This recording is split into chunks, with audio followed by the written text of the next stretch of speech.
A police watchdog says it's investigating if a taser fired at a man doused in fuel caused him to die of serious burns. The Independent Police Complaints Commission said its inquiry would examine why officers had used the weapon against the 32-year-old man from Plymouth. Angus Crawford reports. To his family, he was a fantastic son and a dear brother. Andrew Pimlott, now dead from horrific burns. Police called to this house found him holding a can of fuel. It's not clear what happened next, but he was engulfed in flames, and a taser was used. The police watchdog, the IPCC, says our investigation will be looking at what information was known to the officers attending the scene. The officers' rationale for discharging a taser on a person known to be doused in flammable liquid, and whether the discharge caused the fuel to ignite. Put down the bat! Taser, taser! There are more than 12,000 tasers on the streets of England and Wales in the hands of specially trained officers. In 2011, they were fired more than 1,000 times. Police say because they're replacing the use of firearms, they're actually saving lives. But there have been increasing numbers of complaints about their use. Here, while the man is on the ground. In another, a taser was used on a blind man when police mistook his cane for a sword. With firearms, there is a very long training process. With the taser training, it's 3 days. So I've always said that it's not long enough for the risk and consequences. Frontline officers have called for a tripling in the numbers of tasers. For them, it's a lifesaver, protecting both the police and the public.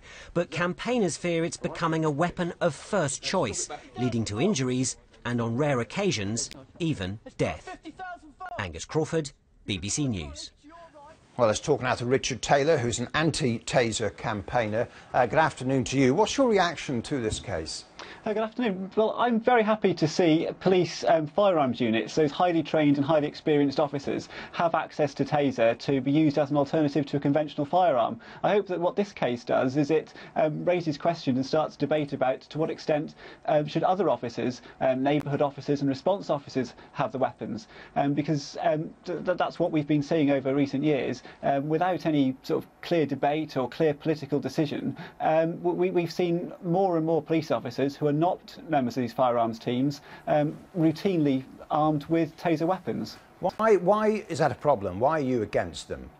Well, I think it's a problem. As one of the last people who spoke on the piece said, it's about training and experience. Now, the amount of training that these normal police officers get on taser, on the weapon itself, is all right, but they're not experienced officers. They don't have that breadth of training and experience that the specialised firearms teams have. So I would rather the taser weapons be restricted to just the highly trained firearms units. Because one of the problems we've got is that it's very difficult for a police officer to know what will happen when they pull a trigger on a taser. You don't know whether the person is on drugs. You don't know how they're going to fall when they lose all voluntary control over their muscles. So quite what happens next after you pull that trigger is that there's a lot of risk involved. But we have American experience to draw on as well here, of course, and they've been fired several million times, and there was a government advisory committee that talked about only a couple of hundred complications.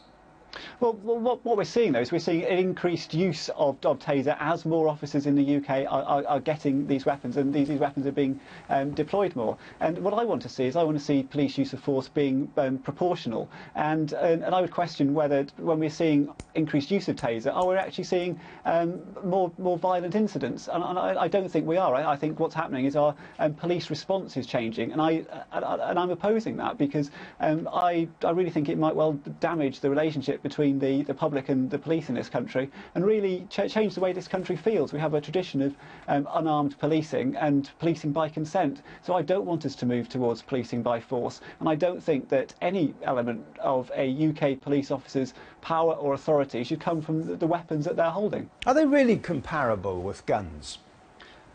Well, they are recognised in law. They're treated as a firearm. They're certainly They are a weapon which our police force uses. In that way, we need to regulate them and ensure that the officers who are using them are incredibly well trained. So that's where the parallels come in. But you could, of course, argue that it saves lives, or at least stops many incidents escalating. Well, I would. What I would like to see is I would like to see just the most highly trained officers with them. And there's a question of, so if a police officer is to use a baton, which might well be the alternative to a taser, in my view, the officer using a baton really knows exactly what level of force that they are using, and that they are better placed to use a proportional level of force rather than an officer who is merely sort of pressing a button, pulling a trigger on a taser, and then waiting to see what happens. OK, well, Richard Taylor, thank you very much. Thank you. Thank you.